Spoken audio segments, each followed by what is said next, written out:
Hey everyone, today I'm going to show you how to make this into jump rings. So first you're going to want to heat it and anneal it so you'll be able to bend it easily. And if you don't do this and you have thicker wire, it just won't work right at all. Make sure to quench it. Alright, so you're going to want to sand all the fire scale off.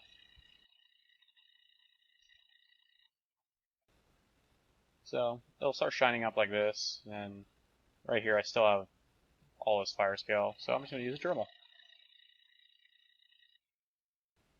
Alright, all nice and clean, straightened it out. Alright, next you're going to want some drill bits of different sizes. And take your wire and find a drill bit. I want to match this size jump ring. So I just take one of the drill bits out and see if it slides over at the rounded end of it. You have to have the ones that have a rounded end. Once you do that, take a piece of wire and put it in the first groove closest to the end of it. And take some sharp nose pliers and grasp it in there so it doesn't move, like this. And then go ahead and just start wrapping around. If you didn't anneal this, it's going to be a lot harder to do. Alright, once you got that, you can't pull it off until you bend this up. And there you go. So, make sure they're all stacked pretty straight, and you're going to be cutting it now. So, to cut it on the block, you need to line it up properly. So you take the little end on one side, stick it down in the hole like this, and hold it. Now take the saw and grasp it very good, because you can cut yourself very easily here, and slowly start cutting from the top.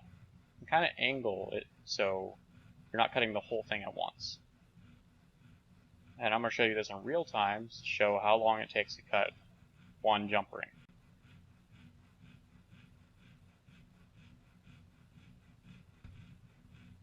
Alright, there we go.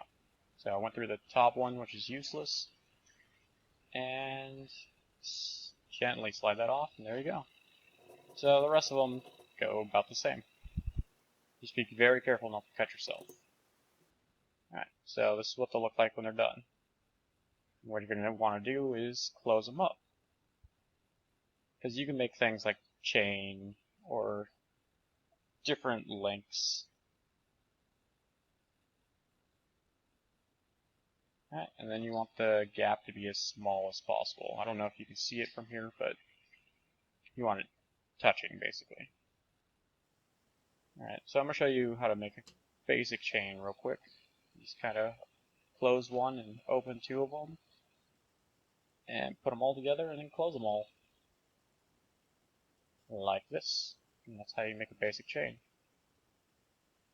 Alright, and this is how I normally use them for hanging necklaces. You just kind of drill a hole that's the same size or wider and put it through. And once you do that, you have to close them. Usually you close it with a chain inside of it or string, but this is just for demonstration purposes. And there you go. And make sure it's all lined up and looks good.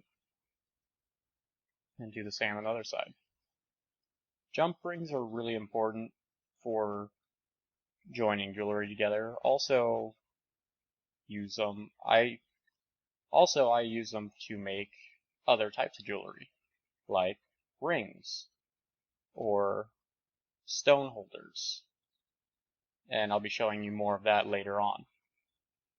Alright, well, that's about it. Jump rings are pretty simple and they're really important. So if you like this video, please comment, like, subscribe, and